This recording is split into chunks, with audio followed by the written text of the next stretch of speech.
എന്റെ പേര് ബിനു തോമസ് എന്നാണ്. ഡൽഹിയിൽ നിന്നാണ് വിളിക്കുന്നത്. ചേട്ടൻ ഇപ്പൊ ഒരു ന്യൂസിൽ വന്നിട്ട് കുറെ കാര്യങ്ങൾ പറയുന്ന കേട്ടായിരുന്നു, അതുകൊണ്ട് വിളിച്ചതാണ്.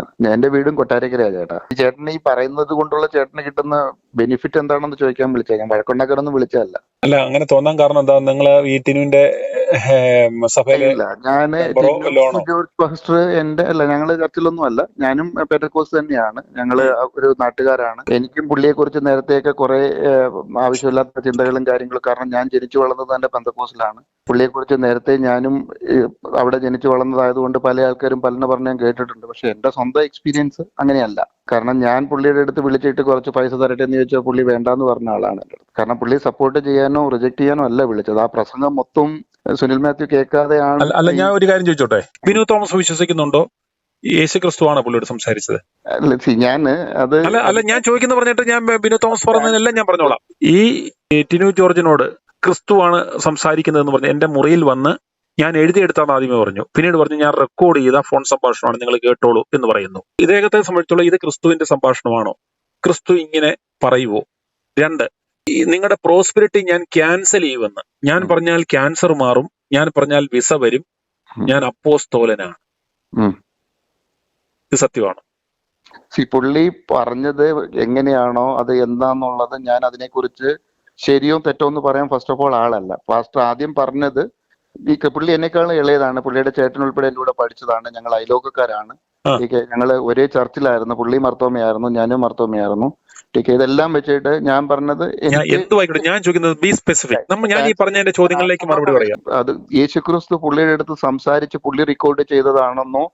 ഇപ്പൊ യേശുക്രിസ്തുവിന്റെ സൗണ്ട് അല്ലല്ലോ അതെന്തായാലും, അത് ടിനു ജോർജ് പാസ്റ്ററുടെ സൗണ്ട് ആണ്. അത് അതിനകത്ത് ആർക്കും ഒരു ഡൗട്ട് ഇല്ലല്ലോ. അല്ല, ആ റെക്കോർഡ് യേശുക്രിസ്തുവിന്റെ ആണെന്ന് പറഞ്ഞ് പുള്ളിക്ക് പിന്നെ കേൾപ്പിച്ചെന്താണ്? പുള്ളിക്ക് യേശുക്രിസ്തു പറഞ്ഞ സാധനം പുള്ളി റെക്കോർഡ് ചെയ്ത അന്ന് അതാണ് യേശുക്രിസ്തുവിന്റെ സൗണ്ട് അതല്ല, അത് ടിനു ജോർജ് പാസ്റ്ററുടെ സൗണ്ട് ആണ്. അത് ആർക്ക് കേട്ടാലും അറിയാലോ. അല്ല, അങ്ങനെയാണ് അദ്ദേഹം അതല്ലേ പറയണ്ടേ? ഇതാ ഞാൻ റെക്കോർഡ് ചെയ്ത സൗണ്ട് ആണ് എന്നോട് സംസാരിച്ചത്. ഞാൻ വേണേ നിങ്ങളെ ഒന്നുകൂടെ കേൾപ്പിക്കാം. ഞാൻ റെക്കോർഡ് ചെയ്തു, അതും പറ്റുമല്ലോ. ഇപ്പൊ എന്റെ അടുത്ത് പറയുന്ന ഒരു കാര്യം ഞാനത് റെക്കോർഡ് ചെയ്തു. എനിക്ക് റെക്കോർഡ് ചെയ്യണമെങ്കിൽ സുനിൽ മാത്യു ഇപ്പം എന്റെ അടുത്ത് പറയുന്ന ഒരു കാര്യം എനിക്ക് റെക്കോർഡ് ചെയ്യാം, അല്ലാതെ എന്നിട്ട് അത് സുനിൽ മാത്യു ആണെന്ന് പറയാതെ അത് ഞാനിപ്പോ യേശുക്രിസ്തുവായിട്ട് സംസാരിച്ച അല്ല, ഞാനും പറഞ്ഞില്ല, ഞാൻ ഒരു ആർഗ്യുമെന്റിന് വേണ്ടിയിട്ട് ഞാൻ വിളിച്ചതല്ല. ഇത് ആർഗ്യുമെന്റ് അല്ല, നമ്മൾ ഫാക്ട് ആണ് ഡിസ്കസ് ചെയ്യുന്നത്. ഒന്ന് അത് ടീക്ക, ഈ ഒരു കാര്യം അത് ടിനു ജോർജ് പാസ്റ്ററുടെ സൗണ്ട് ആണ്. അത് യേശുക്രിസ്തു പുള്ളിയുടെ അടുത്ത് സംസാരിച്ചു. അല്ല, ടിനു ജോർജിന്റെ സൗണ്ട് അല്ലത്. ആ ആളെ ഞങ്ങൾ ഐഡന്റിഫൈ ചെയ്തു. നാളെ ഞങ്ങള് വെളിയിൽ ഞങ്ങൾ വിടുന്നുണ്ട്. അത് ഏത് ദൈവമാണ്? കൊട്ടാരക്കരയല്ലേ? അല്ല, അത് ടിനു ജോർജ് പാസ്റ്ററുടെ സൗണ്ട് ആണ്. അല്ല, ടിനു ജോർജിന്റെ സൗണ്ട് അല്ല. അത് കൃത്യമായിട്ട് ആരാന്നുള്ളത് ഞങ്ങൾ ഐഡന്റിഫൈ ചെയ്തു. ആള് രണ്ടാമത് ഈ പറഞ്ഞത് ഞാൻ നിങ്ങളുടെ പ്രോസ്പെറൻസി ക്യാൻസൽ ചെയ്യുമെന്ന് പറയുന്നതിന്റെ മുമ്പിലും കുറെ ടോപ്പിക്ക് പറഞ്ഞിട്ടുണ്ട്. അല്ലെ, അത് എന്തേലും ആയിക്കോട്ടെ. ഈ പറയുന്ന അദ്ദേഹത്തിന് എങ്ങനെ ക്യാൻസൽ ചെയ്യാൻ പറ്റുമോ? സുനിൽ മാത്യു ആക്ച്വലി ക്രിസ്ത്യൻ ആണോ, ബൈബിള് ഫോളോ ചെയ്യുന്ന ആളോ? അല്ല, അതൊക്കെ അവിടെ നിൽക്കട്ടെ, അതൊന്നും ഇവിടുത്തെ പ്രശ്നമല്ല. ഞാൻ ക്രിസ്ത്യാനിയാണോ, ഞാൻ ബൈബിള് ഫോളോ? ഒരു വിശ്വാസം ഉണ്ടല്ലോ. ഇപ്പൊ എനിക്കൊരു വിശ്വാസമുണ്ട്. ഇപ്പൊ ഹിന്ദുക്കളാണെങ്കിൽ അവർക്കൊരു വിശ്വാസമുണ്ട്. ആ ഒരു വിശ്വാസത്തെ ഖണ്ഡിക്കുന്ന രീതിയിൽ ഞങ്ങൾ ആരെങ്കിലും വന്ന് പറയുന്നതും ശരിയല്ലല്ലോ. അല്ല, അതല്ലല്ലോ. നമ്മൾ വിശ്വാസത്തൊന്നും ഖണ്ഡിക്കേണ്ട ആവശ്യമില്ല.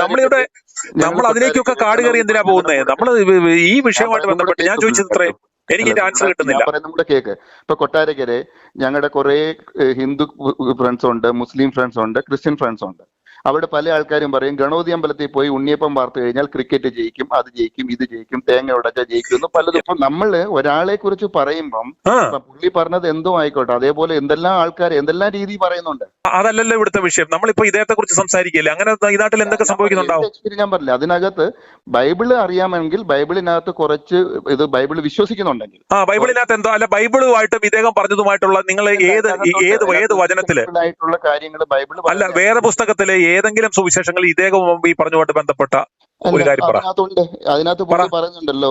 ഒരു വീട്ടിൽ ചെന്നപ്പം പുള്ളി ഇതിന്റെ ഷിയാവ് ചെന്നപ്പം വീട്ടിൽ ചെന്നപ്പോ അവര് ഒരു വിധവ 2 അപ്പവും തിന്നിട്ട് മരിക്കാനിരുന്നതാണ്. ഷിയാവ് പറഞ്ഞു എനിക്ക് എന്തെങ്കിലും കുടിക്കാനും കഴിക്കാനും എന്താ പറഞ്ഞു, ഞങ്ങളുടെ ഒന്നുമില്ല, 2 അപ്പവും ഇച്ചിരി എണ്ണയേ ഉള്ളൂ എന്ന് പറഞ്ഞു. അത് തരാൻ പറഞ്ഞു.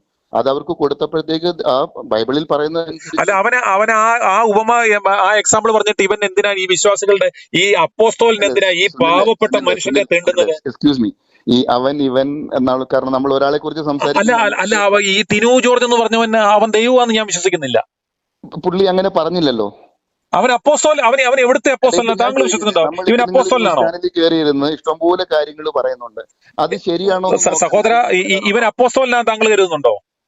ഞാൻ പറഞ്ഞില്ലേ, ഞാൻ കരുതുന്നതോ കരുതാത്തതൊന്നും അല്ല, അതല്ല. ഇമ്പോർട്ടൻസ് അല്ല. പിന്നെ താങ്കൾ ഇപ്പൊ അദ്ദേഹത്തെ ന്യായീകരിക്കാൻ വേണ്ടിയാണ് എന്നെ ഈ രാത്രി വിളിച്ചേക്കുന്നത്, ഈ സമയത്ത്, ഈ ഞാൻ 9:30 പറഞ്ഞല്ലോ, രാത്രിയിൽ ഒരു വിളിച്ചേക്കുന്നത്. കാര്യം കണ്ടപ്പോ നിങ്ങൾ കുറെ ആൾക്കാരുടെ പേര് പറഞ്ഞു, ഞാൻ ന്യായീകരിക്കാൻ. അതെല്ലാം കള്ളന്മാരായിട്ടും വചനക്കൊള്ള നടത്തുന്ന, അല്ല, ക്രിസ്തുവിനെ ഞാൻ അപമാനിക്കുന്നോ കള്ളന്മാരായോണ്ടാണ് ഞാനത് കൊടുത്തേക്കുന്നത്. ഒരു കാര്യം ചോദിക്കട്ടെ, ആ. ഓരോ ദിവസവും ചാനലിൽ വന്നിരുന്നിട്ട് പല കാര്യങ്ങളും പറയുന്നുണ്ട്. ഉം.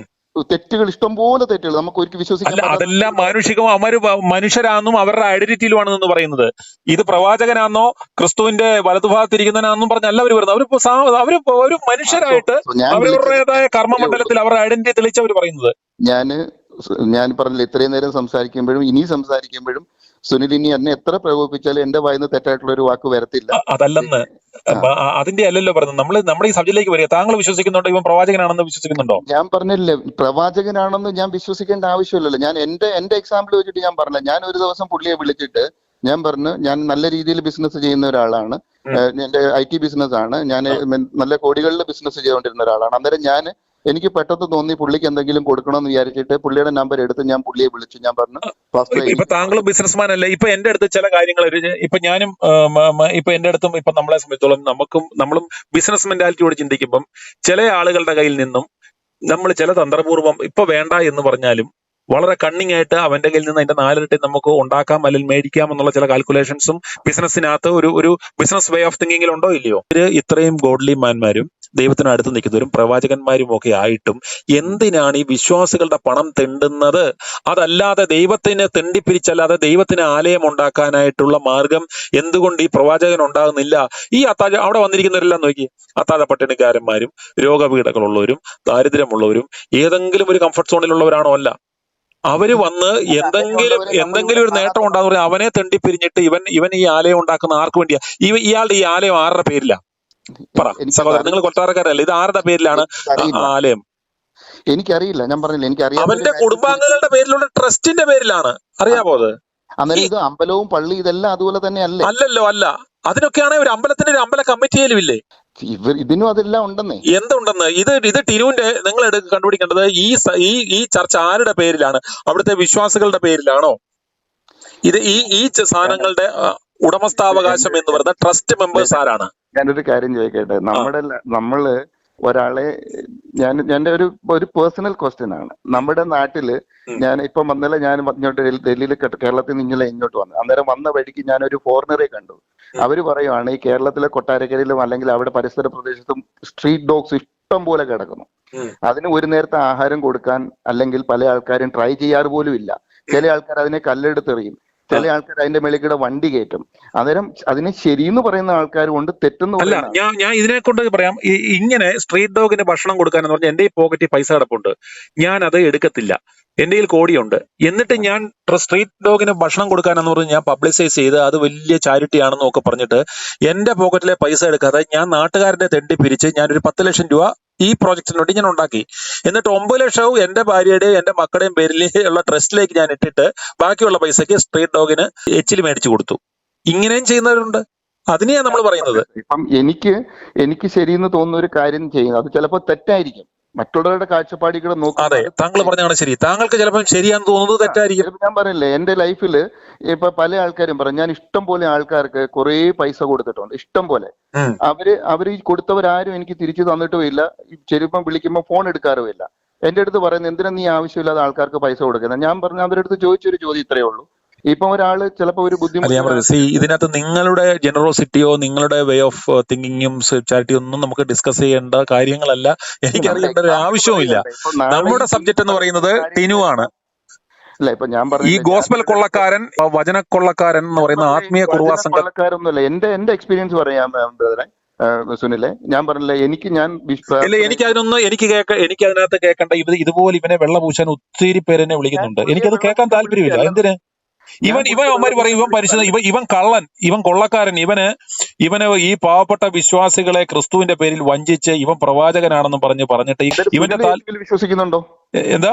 സുനിൽ യേശുവിൽ വിശ്വസിക്കുന്നുണ്ടോ? ഞാൻ ദൈവത്തിൽ വിശ്വസിക്കുന്നു.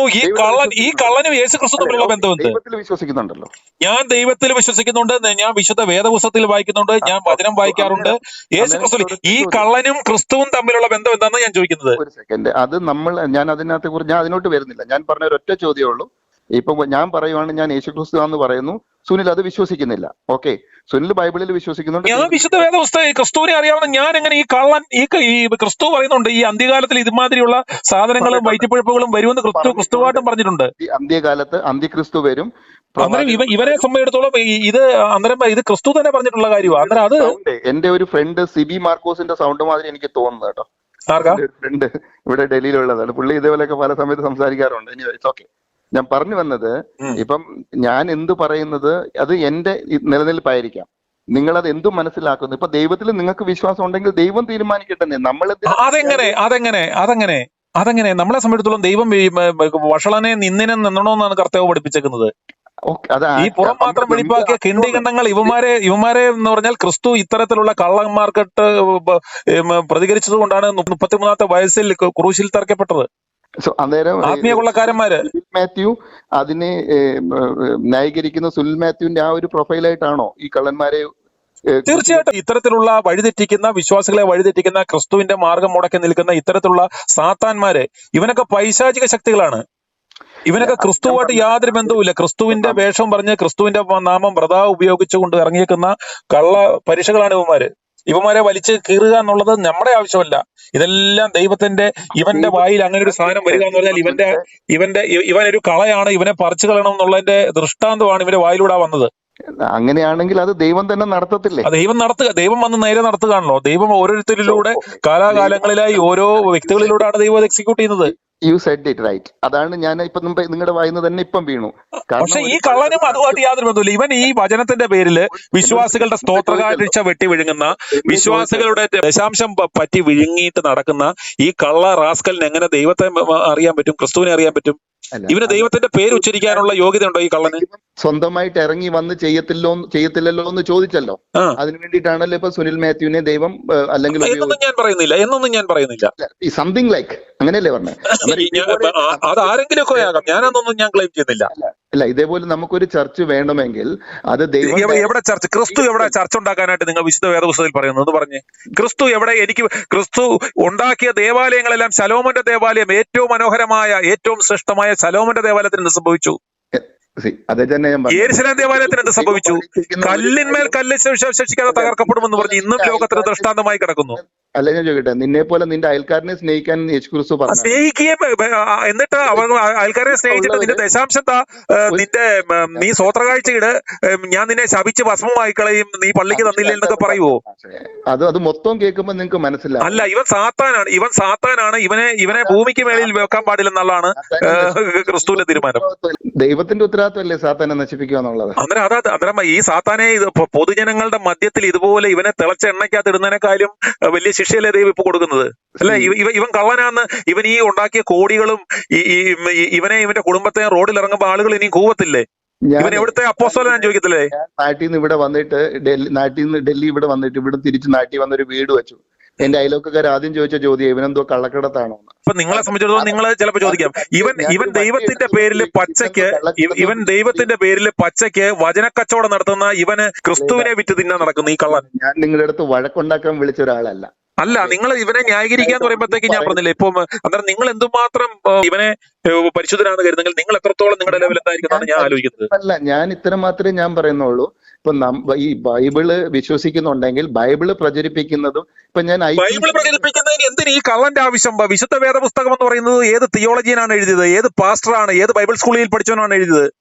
സാധാരണക്കാരനും ഗ്രഹിക്കാവുന്ന, ആർക്കും മനസ്സിലാകാവുന്ന സാധാരണക്കാരനായി എഴുതിയ ഈ ബൈബിള് ഇന്റർപ്രറ്റ് ചെയ്യാൻ ഒരു കള്ളന്റെയും അവൻ ടൈയും കോട്ടും കെട്ടി വിശ്വാസികളുടെ പറ്റിച്ച് തിന്നിട്ട് അവൻ കോട്ട് വിട്ട് അവൻ ലൈറ്റ് ആൻഡ് സൗണ്ട് ഷോ അവന്റെ നാളെ എന്റെ എപ്പിസോഡ് വരുന്നുണ്ടെന്ന് അറിയാവോ? ഇവന്റെ ഈ പരിപാടിക്ക് ലൈറ്റ് ആൻഡ് സൗണ്ട് ഷോയ്ക്ക് വിളിച്ചിട്ട് പൈസ കൊടുക്കാത്ത ആള് നാളെ വന്ന് സംസാരിക്കുന്നുണ്ട്. ഇവൻ ആദ്യമായിട്ട് ഇവൻ കൂറയായിട്ട് നടന്ന സമയത്ത് ഇവന് ബനിയം മേടിച്ചു കൊടുത്ത, ഇവന് ഭക്ഷണത്തിന് വണ്ടിക്കൂലി കൊടുത്ത, ഇവന്റെ ഷോയ്ക്ക് ആദ്യമായിട്ട് മൈക്ക് സെറ്റ് വെച്ച, ഇവൻ കാശ് കൊടുക്കാതെ പോയപ്പോഴത്തേക്കും ഇവന്റെ സ്റ്റേജിൽ കയറുമെന്ന് പറഞ്ഞ് വിരട്ടി കാശ് മേടിച്ചോ നാളെ ലൈവ് ഞാൻ നാളെ കൊണ്ടുവരുന്നുണ്ട്. ഇവന്റെ തുണി ഞങ്ങൾ നാളെ പബ്ലിക്കിൽ അഴിക്കും. ഇവൻ കള്ളക്കൊള്ളക്കാരൻ, ക്രിസ്തുവിനെ അവമാനിച്ച് ഈ കൊള്ളക്കാരൻ ഇവനെ സുനിലിനെ അത് ചെയ്യാൻ വേണ്ടിയിട്ട് ദൈവം പ്രാപ്തനാക്കട്ടെ. ഓക്കെ, ശരി, ദൈവം എന്നെ ശക്തനാക്കുവാന്. i2i News, an eye for truth. i2i news subscribe ചെയ്തിട്ടില്ലാത്തവർ ഇപ്പോൾ തന്നെ സബ്സ്ക്രൈബ് ചെയ്യുക. നോട്ടിഫിക്കേഷൻ ലഭിക്കുവാൻ ബെൽ ബട്ടണും അമർത്തുക.